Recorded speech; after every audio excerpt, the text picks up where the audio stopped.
तो आज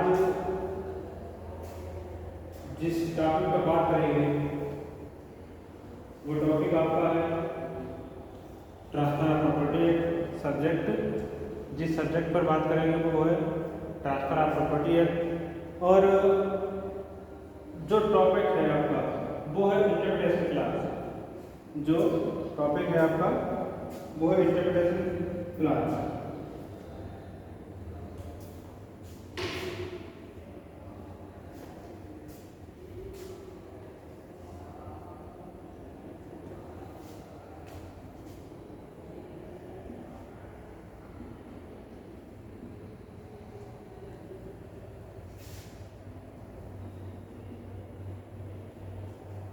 section 3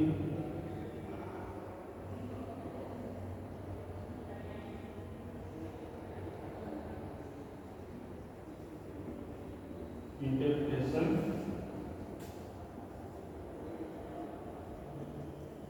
class. जब इंटरप्रिटेशन क्लास को हम देखते हैं तो सबसे पहले इंटरप्रिटेशन किया जाता है इमोवल प्रॉपर्टी का, कि इमोवल प्रॉपर्टी से क्या अर्थ किया जाएगा। इमोवल प्रॉपर्टी पहला है इसका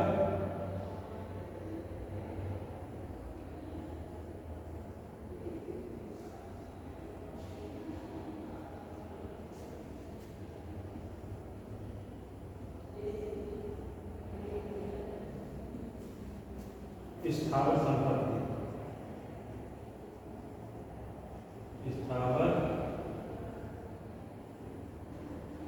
स्थावर संपत्ति। स्थावर संपत्ति से क्या मतलब है? तो देखिएगा, स्थावर संपत्ति का जब इन्होंने इंटरप्रिटेशन किया है तो स्थावर संपत्ति जो टर्म है या यूं कहेंगे कि टर्मिनोलॉजी है, ये इतनी विस्तृत है कि जो विधिवेत्ता थे जिन्होंने इस एक्ट को बनाया वो ये बता पाने में असमर्थ थे कि स्थावर संपत्ति हम किन किन चीज़ों को मानेंगे। स्थावर संपत्ति हम किन किन चीज़ों को मानेंगे ऐसा ये बता पाने में असमर्थ थे। ये नहीं बता पा रहे थे कि हम किन किन चीज़ों को मानेंगे, क्योंकि बहुत सी चीज़ें स्थावर संपत्ति में इंक्लूड हो रही थी। तो इन्होंने एक तरीका निकाला कि क्यों ना हम उन वस्तुओं को, उन चीज़ों को हम बता देते हैं जो स्थावर संपत्ति में नहीं मानी जाएगी। तो इन्होंने कहा कि स्थावर संपत्ति में क्या क्या चीजें नहीं आएंगी। इन्होंने कहा है कि जो टिम्बर है, ग्रोइंग क्रॉप्स है और ग्रेप्स है, तो खड़ा काष्ठ, उगती फसलें और घास जो है, ये तीन चीजें इन्होंने कहा है कि बेशक दिखाई देती हैं हमें जमीन में लगी हुई, परंतु ये इमूवेबल प्रॉपर्टी नहीं होगी। तो निगेटिव परिभाषा में कौन कौन चीजें हैं जो इमूवेबल प्रॉपर्टी नहीं आती है? वो है आपकी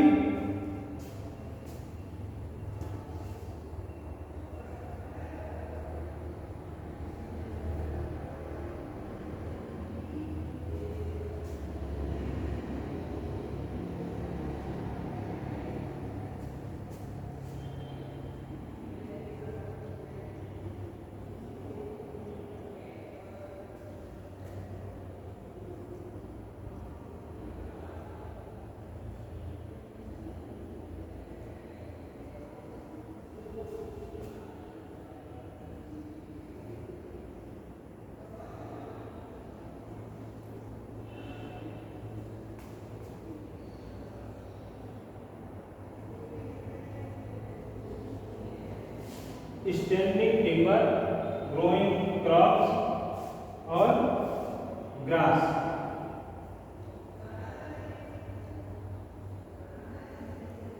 खड़ा काष्ठ, उगती फसलें और घास जो हैं वो इमूवेबल प्रॉपर्टी में नहीं आते हैं।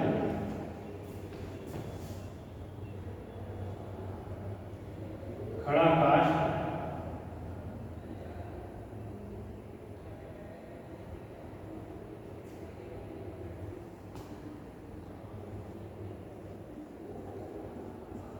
उगती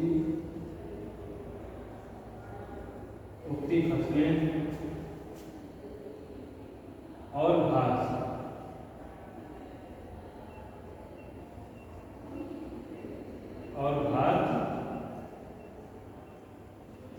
तो इमोबल प्रॉपर्टी में क्या क्या चीजें नहीं आती हैं की?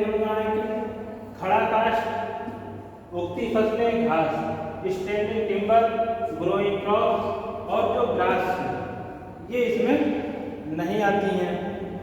तो फिर ऐसी कौन सी चीजें हैं जो इमोबल प्रॉपर्टी में आएंगी जा करके? तो इमोबल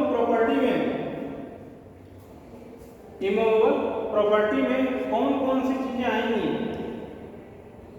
टीपीएस के बारे में पूरी तरह से नहीं बता पाता है। इस परिभाषा को पूरा करने के लिए हमें भारतीय जो रजिस्ट्रेशन एक्ट है उसको उठा के देखना पड़ेगा, जनरल क्लाजेज एक्ट है उसको उठा के देखना पड़ेगा, और टीपीए, इन तीनों को जो हम उठा करके देखते हैं तब हमें पता चलता है कि इमोबल प्रॉपर्टी किसको किसको हम कह सकते हैं, या इमोबल प्रॉपर्टी कौन कौन सी चीजें हैं।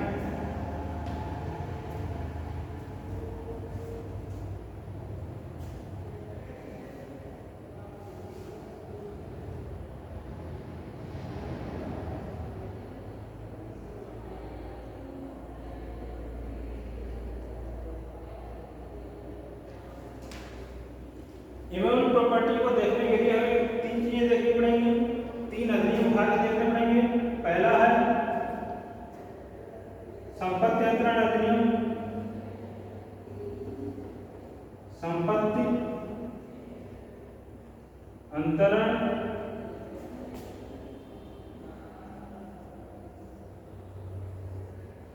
अधिनियम। दूसरा है भारतीय रजिस्ट्रेशन अधिनियम, भारतीय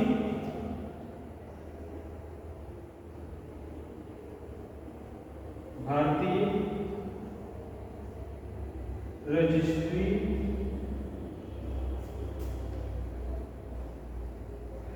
भारतीय रजिस्ट्रीकरण अधिनियम। तीसरा है आपका जनरल क्लाजेज एक साधारण खंड अधिनियम।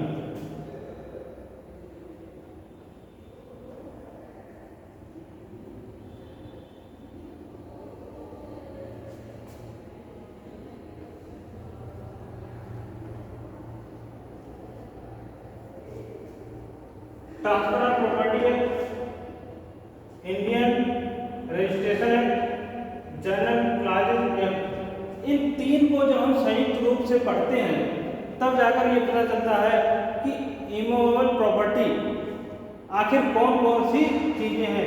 केवल हम ट्रांसफर ऑफ प्रॉपर्टी एक्ट को उठा के देखते हैं तो केवल ट्रांसफर ऑफ प्रॉपर्टी एक्ट जो है वो ये नहीं बता पाता है कि कौन कौन सी चीजें इमूवेबल प्रॉपर्टी मानी जाएगी, क्योंकि ट्रांसफर ऑफ प्रॉपर्टी एक्ट जो है वो पूरी परिभाषा नहीं दे पाता है इमूवेबल प्रॉपर्टी की।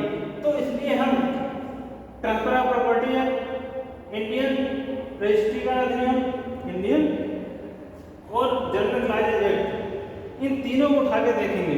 इन तीनों को उठा के जब देखेंगे तब जाकर के ये पता चलेगा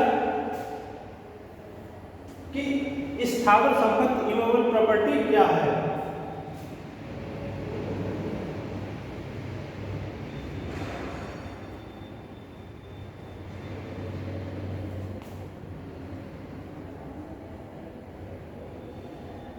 ये तीनों ही मिलकर बताते हैं कि ये चीजें स्थावर संपत्ति में मानी जाएंगी।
What is immovable property? स्थावर संपत्ति क्या है? तो स्थावर संपत्ति क्या है? तो ये कहते हैं कि भूमि पहला है, भूमि,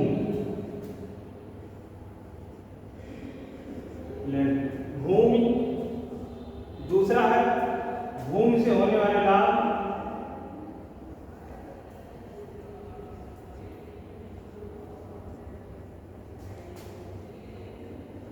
होने वाले लाभ, भूमि से होने वाले लाभ, benefit to arises out of land,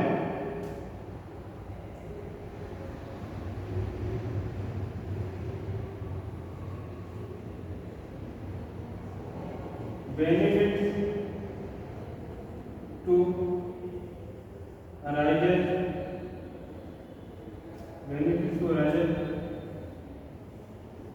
out of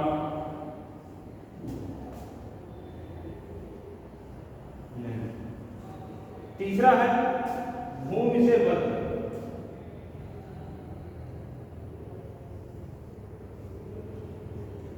भूमि से बद्ध,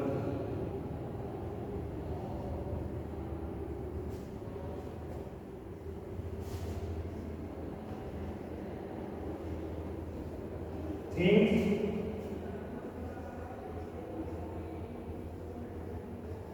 attached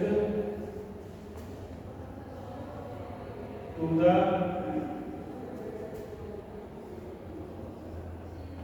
earth। देखिएगा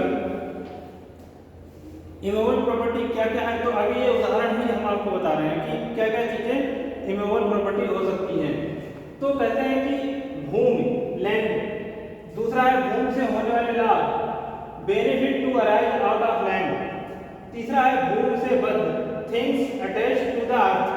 तो अब देखिएगा इनको व्याख्या करते हैं, इनकी डिस्क्राइब करते हैं कि भूमि, भूमि जो है वो इमूवेबल प्रॉपर्टी है, जो लैंड है वो इमूवेबल प्रॉपर्टी है।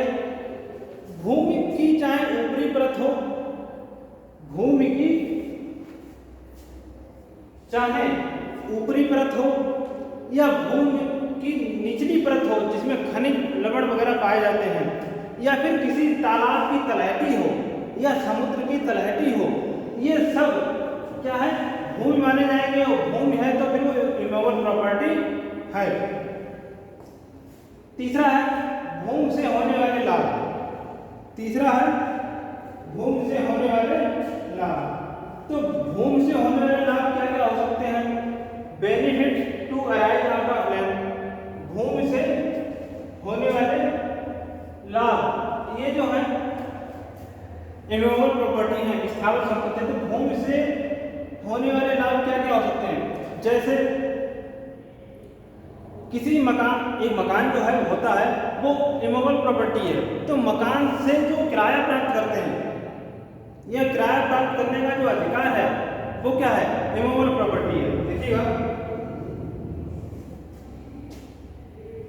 इसको यहां पर लेते हैं। पहला किराया प्राप्त करना, मकान से किराया, दूसरा है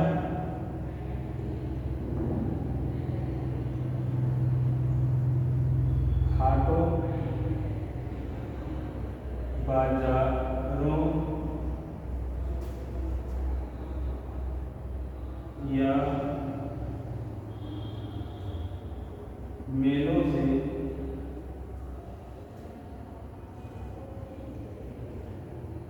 प्राप्त आय। तीसरा है जमीन के अंदर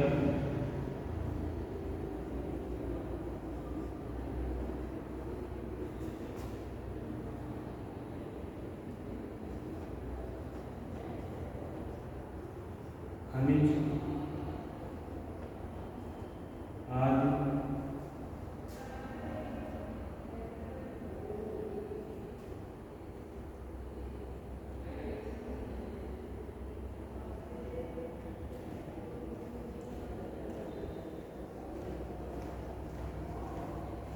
धरातल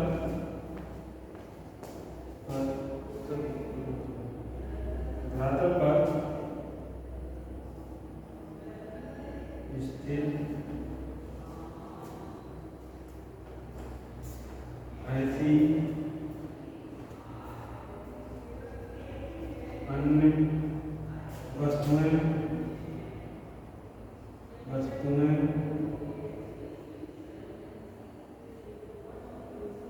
जो भूमि से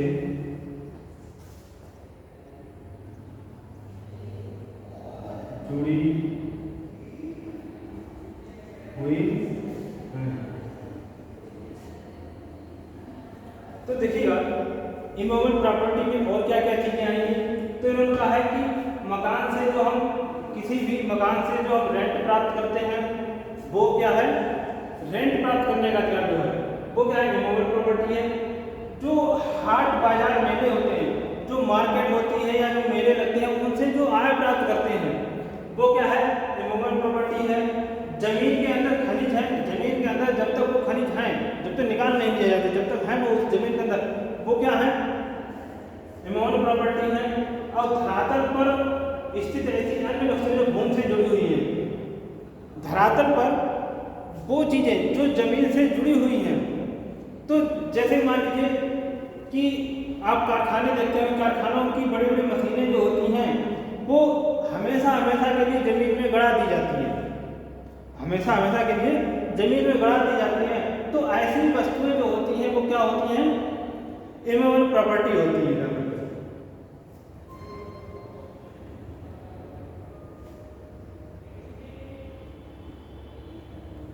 इसकी बात अन्य चीजें भी हैं जो इमूवेबल प्रॉपर्टी में आएंगी।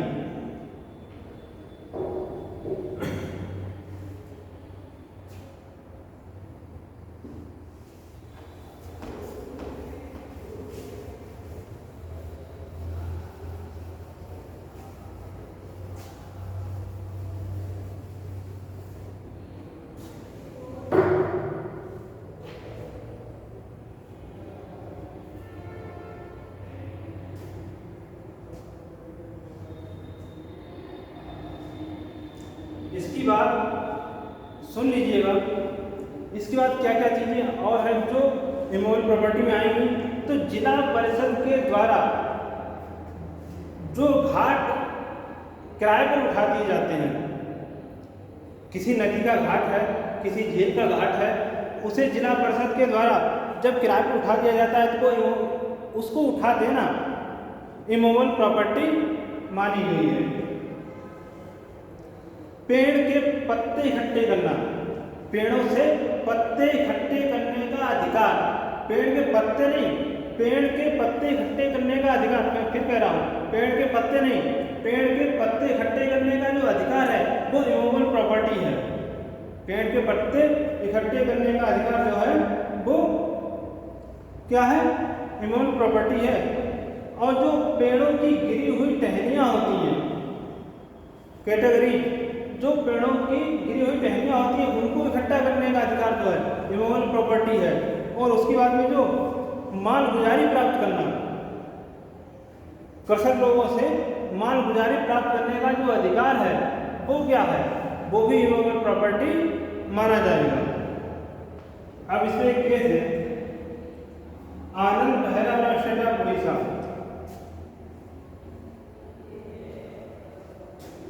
इस पर एक केस है,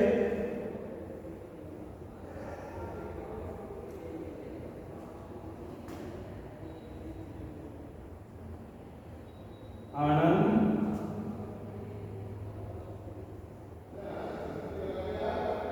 बहेरा बनाम स्टेट ऑफ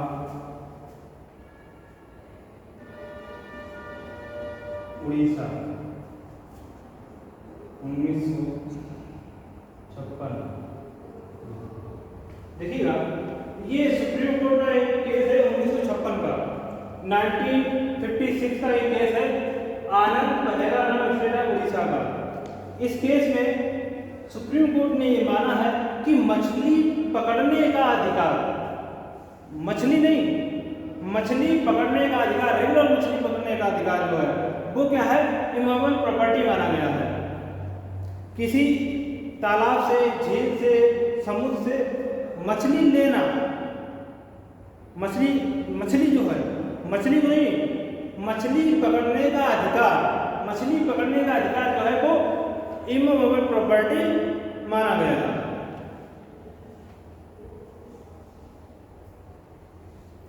फिर इसके बाद है सुखाधिकार और प्रॉपर्टी पेटेंट।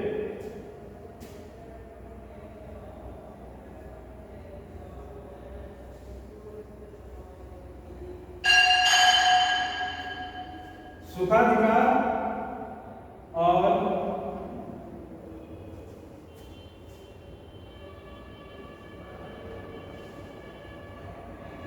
प्रॉपर्टी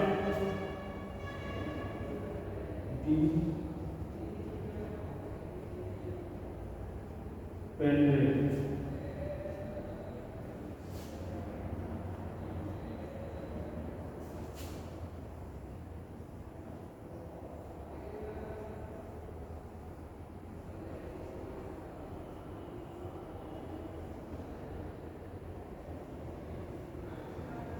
देखिए, ईजमेंट, राइट ऑफ ईजमेंट और प्रॉपर्टी पेटेंट दोनों ही भूमि से उत्पन्न लाभ है और इसलिए दोनों के दोनों इमूवेबल प्रॉपर्टी माने जाते हैं। मैं फिर कहता हूँ कि ईजमेंट, राइट ऑफ ईजमेंट और प्रॉपर्टी पेटेंट दोनों भूमि से उत्पन्न होने वाले लाभ हैं, इसलिए ये दोनों के दोनों इमूवेबल प्रॉपर्टी माने जाते हैं। सुखाधिकार क्या होता है? सुखाधिकार अपनी संपत्ति, अपनी प्रॉपर्टी जो हमारी इमूवेबल प्रॉपर्टी है उसके फायदाप्रद उपभोग के लिए, उसका हम उपभोग कर सकें, उसका हम यूज कर सकें, अपनी इमूवेबल प्रॉपर्टी का जो मकान हमारा है उसका उपयोग कर सकें अच्छी तरह से, तो किसी अन्य की संपत्ति से होकर के गुजरने का जो अधिकार है, राइट टू वे, या किसी अन्य की संपत्ति पर जाकर के उससे पानी लेने का अधिकार है, या फिर कोई ऐसा ही अन्य अधिकार है जिससे हम अपनी संपत्ति का उपयोग अच्छी तरह से कर सकें, तो वो क्या कहलाता है? वो सुखाधिकार कहा जाता है। प्रॉपर्टी पेटेंट क्या है? प्रॉपर्टी पेटेंट भी एक तरह का ऐसा ही है कि किसी अन्य की भूमि से, प्रॉपर्टी पेटेंट किसी अन्य की भूमि से फूल तोड़ लाने का अधिकार, किसी अन्य की भूमि से पानी भर कर ले आने का अधिकार प्रॉपर्टी पेटेंट है। ये इंग्लैंड में लागू होता है और अपने यहाँ को सुखाधिकार के नाम से जानते हैं।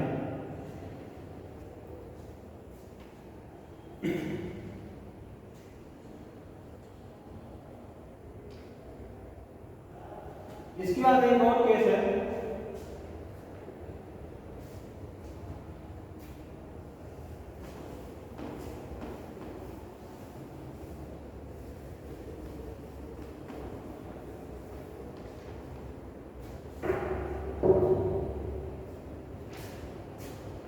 शांताबाई का मुंबई राज्य।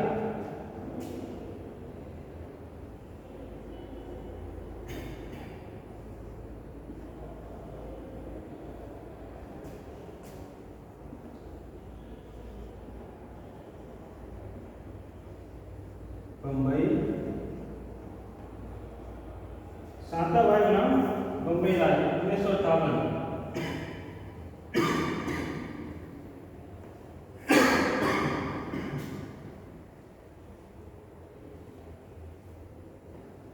शांताबाई बनाम बम्बई राज्य 1958, ये सुप्रीम कोर्ट का केस है। इस केस में माननीय उच्चतम न्यायालय ने ये कहा था कि अगर कोई पेड़ है उसको लगाने का उद्देश्य केवल इमारती लकड़ी प्राप्त करना है, कोई पेड़ है जो इमारती लकड़ी प्राप्त करने के लिए ही लगाया गया है, तो फिर वो क्या होगा? इमूवेबल प्रॉपर्टी नहीं माना जाएगा। यहाँ पर एक चीज समझ लीजिए, कोई पेड़ इमूवेबल प्रॉपर्टी है या इमूवेबल प्रॉपर्टी नहीं है, इसको जानने के लिए हमें ये देखना पड़ेगा कि जिस व्यक्ति ने वह पेड़ लगाया था, पेड़ को जिस व्यक्ति ने लगाया था उसका उद्देश्य क्या था? क्या उसका उद्देश्य फल प्राप्त करना था? अगर उसका उद्देश्य लगातार फल प्राप्त करना था तो फिर ये क्या होगा जाकर के? इमूवेबल प्रॉपर्टी होगा जाकर के, स्थावर संपत्ति होगी जाकर के। दूसरी बात, आम का पेड़ किसी व्यक्ति ने लगाया है, परंतु आम का पेड़ उसने मात्र लकड़ी प्राप्त करने के लिए लगाया है, तो फिर वो इमूवेबल प्रॉपर्टी नहीं होगा। और अगर उसने फल प्राप्त करने के लिए लगाया है तो वही आम का पेड़ जो है इमूवेबल प्रॉपर्टी बन जाएगा। इसी प्रकार जैसे शीशम का पेड़ है, जामुन का पेड़ है, या बबूल, शीशम का पेड़ है, बबूल का पेड़ है, यूकेलिप्टस का पेड़ है, तो ऐसे पेड़ जो सिर्फ लकड़ी ही लकड़ी देते हैं, उनमें फल नहीं आते हैं, तो वो पेड़ जो होंगे वो क्या होंगे? इमूवेबल प्रॉपर्टी नहीं माने जाएंगे। वो क्या होंगे? वो जंगम संपत्ति होंगे, चल संपत्ति में मूवेबल प्रॉपर्टी होंगे जाकर के। और कोई पेड़ ऐसा है जो छाया प्राप्त करने के लिए लगाया गया है, अगर कोई पेड़ ऐसा है जैसे बरगद का पेड़ है, छाया प्राप्त करने के लिए लगाया गया है, तो उद्देश्य लगाने वाले का है कि हम इससे छाया प्राप्त करेंगे, तो फिर ये इमूवेबल प्रॉपर्टी हुई जाकर के, तो फिर ये स्थावर संपत्ति मानी जाएगी। तो पेड़ इमूवेबल प्रॉपर्टी है या मूवेबल प्रॉपर्टी है, ये लगाने वाले व्यक्ति के उद्देश्य पर डिपेंड करेगा जाकर।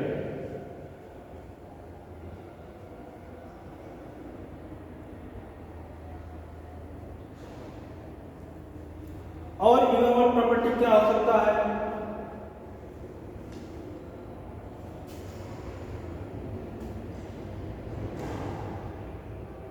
अब देखिएगा,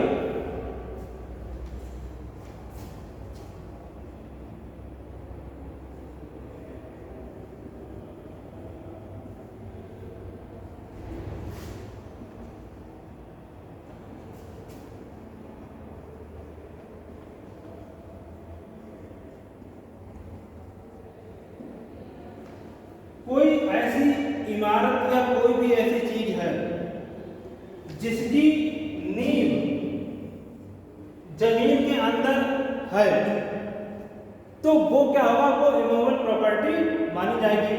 जैसे कुआं है, उसकी नींव कहाँ होती है? जमीन के अंदर होती है। मकान है, इसकी नींव कहाँ होती है? जमीन के अंदर होती है। या फिर और कोई भी चीज जो किसी मानव क्रिया द्वारा जमीन में जिसकी नींव रख दी गई है, ऐसी चीज है, तो वो क्या होगी? इमूवेबल प्रॉपर्टी होगी जाकर के। और मकान इमूवेबल प्रॉपर्टी है, मकान से स्थायी रूप से जकड़ी हुई, जुड़ी हुई खिड़की दरवाजे हैं, और अगर कोई पंखा भी है जो स्थायी रूप से हमेशा के लिए उसमें लगा दिया गया है, उसे निकाला नहीं जाएगा, तो इमूवेबल प्रॉपर्टी माने जा सकते हैं। सही है? तो ये देख, और हाँ, अगर कोई चीज अपने वजन के कारण जमीन में धंस गई है, अगर कोई चीज अपने वजन के कारण जमीन में धंस गई है, तो ऐसी चीज को इमूवेबल प्रॉपर्टी नहीं माना जाएगा। जो अपने आप से जमीन में धंस जाती है, ऐसी चीज को इमूवेबल प्रॉपर्टी नहीं माना जाएगा।